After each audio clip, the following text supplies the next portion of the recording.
Estás entrando a Se Desnuda la Piel podcast. Bienvenido.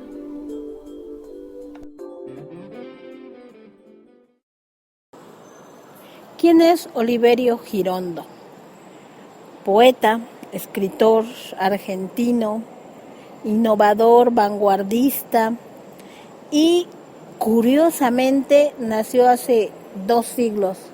¿O no, productor? ¿Cómo está usted? Buenas noches, bienvenido a Se Desnuda la Piel podcast mini en nuestro martes de literatura. Hola Claudia, sí, definitivamente Oliverio Girondo atravesó el tiempo. Si hubiera tenido conciencia de que iba a atravesar el tiempo por cosas circunstanciales, le hubiera divertido muchísimo la idea. Nació en el siglo XIX, murió en el siglo XX y nos ha alcanzado hasta el siglo XXI. En el siglo XVIII. Bueno, finales del siglo XVIII, 1896. Creo. Imagínese usted.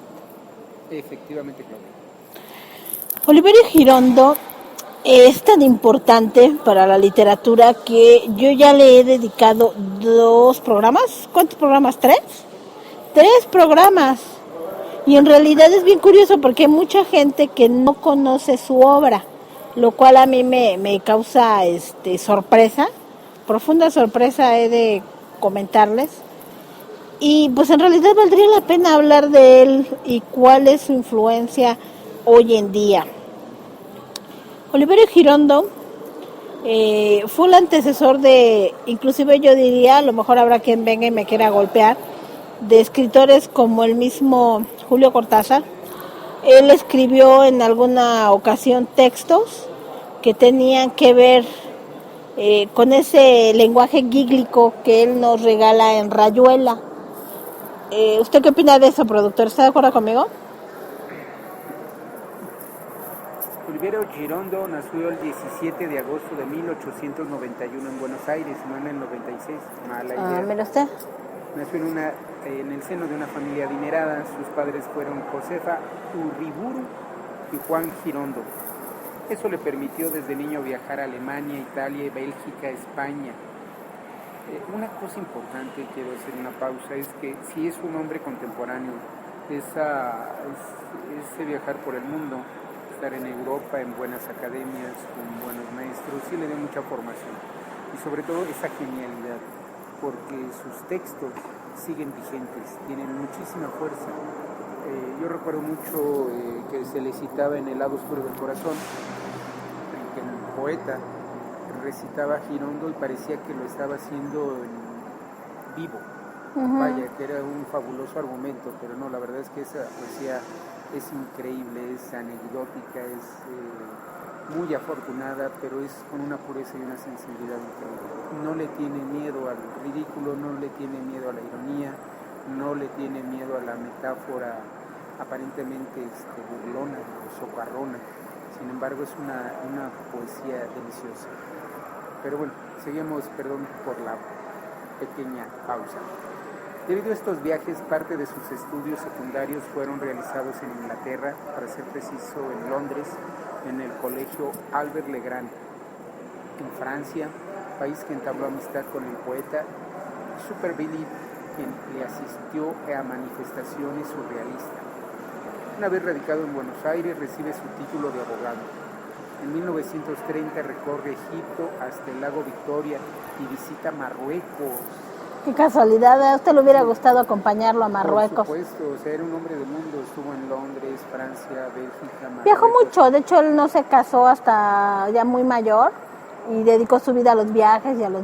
Y cuando se casó con una mujer que se secaba las letras también. Sí, a los 20 años dirige el periódico artístico literario Comoedia con René Zapata y Raúl Monseguer. En 1922 publica en una tira limitada impresa en Francia 20 poemas para ser leídos en el tranvía, que incluye ilustraciones realizadas por él mismo. En 1924 participa en el periódico Martín Fierro, junto a Samuel Blusberg y Eva Méndez. Allí publica diversos poemas y realiza, hasta 1926, una serie de aforismos denominados membretes. En las esculturas griegas son incapaces de pensar si el tiempo no les ha roto la nariz. Así es. Es interesante también notar lo siguiente, productor. La obra de Girondo que él escribe durante estos viajes también fue publicada. Él dedica, de hecho, textos a diferentes ciudades, entre ellas Barcelona, de España, particularmente a Toledo, y la verdad es que es muy interesante notar la vastedad del lenguaje de Girondo y el uso que él manejaba, él tenía del lenguaje. Hay textos de él donde se habla acerca del vómito, donde se habla acerca de la otredad, donde se habla inclusive acerca de lo destructivo que puede ser la presencia de una persona, simplemente por estar en un lugar o estar en una circunstancia, y el trasfondo que tiene detrás de todo esto. Sí, yo le comentaba que hace poco estaba escuchando un programa de los amigos de Cinemanet, donde se hablaba acerca de la obra de del Toro, de este director mexicano, y en realidad nos damos cuenta que todo está enlazado. Las influencias son vastas, ¿no? De hecho, se me olvidó mencionarlo al principio del podcast. Hoy se celebra el nacimiento del escritor H.P. Lovecraft. Y Lovecraft tuvo gran influencia en escritores también, pero él también recibió influencia de Edgar Allan Poe. Entonces nadie estamos limpios, en realidad no hay nada nuevo bajo el sol. Todos somos producto de nuestras circunstancias, de nuestro tiempo, de las cosas que permitimos que entren a nuestra mente. Somos seres sociales, usted tiene ese concepto y es cierto, desde siempre lo hemos sido sociales y el arte no está exento de eso, son avances, son recreaciones, son nuevas visiones de cada artista, de cada mente, pero todos confluimos en estilos o en formas, ¿no?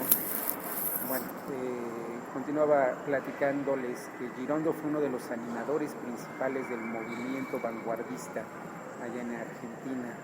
Ejerció influencia sobre los poetas de generaciones posteriores, entre ellos el surrealista Enrique Molina, con quien tradujo Una temporada en el infierno de Arthur Rimbaud. Del francés al español. Sus primeros poemas, llenos de color e ironía, superan el simple apunte pintoresco y constituyen una exaltación del cosmopolitismo de la nueva vida urbana y intentan una crítica de costumbres. En 1925 publica un segundo libro, Calcomanías, y la edición de bolsillo de 20 poemas. En 1926, en un almuerzo organizado en honor a Ricardo Uridiales, conoce a Nora Lange, poeta con la cual se casa en 1943 y con quien emprendería innumerables viajes. En 1932, para la publicación de Espantapájaros, lleva a cabo una extraña campaña publicitaria. Girondo realiza una réplica en papel maché del espantapájaros que el pintor Bonomi había diseñado para la tapa del libro. El espantapájaros fue colocado, según cuenta Nora, coronada de esas que llevan las flores y van detrás del coche fúnebre, tirada por 6 caballos con su aura y de lacayos, vestidos según la moda del director, apostados a cada lado. Además alquiló un local en la calle Florida, atendido por muchachas hermosas y llamativas para la venta del libro. La experiencia publicitaria resultó un éxito y el libro se agotó en un mes. El muñeco que durante años presidió la entrada de su casa, hoy puede visitarse en el Museo de la Ciudad de Buenos Aires. Desde 1934 mantuvo una importante amistad con Pablo y Federico García Lorca, quienes por esa época se hallaban en Buenos Aires. Pablo Neruda, perdón.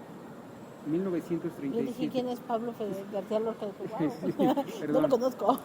En 1937 publica Interludio por Editorial Sur y en 1942 Persuasión de los días. Así es, en realidad Oliverio Girondo es un baluarte y es una influencia enorme para muchos creadores y creativos. Como le comentaba, a mí me sorprende mucho descubrir que hay gente que ignora quién era Oliverio Girondo. Y sin embargo, si usted pone Oliverio Girondo en YouTube, se sorprendería de la cantidad de textos que hay, de los videos tan creativos que han hecho de algunas de sus textos, entre ellos los de su último libro, de La Más Médula, del cual Enrique Molina señaló que hasta la estructura misma del lenguaje sufre el impacto de la energía poética desencadenada en este libro único, al punto que las palabras mismas dejan de separarse individualmente para fundirse en grupos, en otras unidades más complejas, especies de superpalabras con significaciones múltiples y polivalentes, que proceden tanto de su sentido semántico como de las asociaciones fonéticas. Algunos críticos relacionaron este último gesto vanguardista de Girondo con un libro igualmente desesperado, constructor y destructor del sentido, Trilce, del peruano César Vallejo, del que ya tuvimos el gusto de platicar. Los autores favoritos de Oliverio Girondo eran Remy de Gourmont, Rubén Darío, Nietzsche. Su mentor fue su hermano Eduardo Girondo.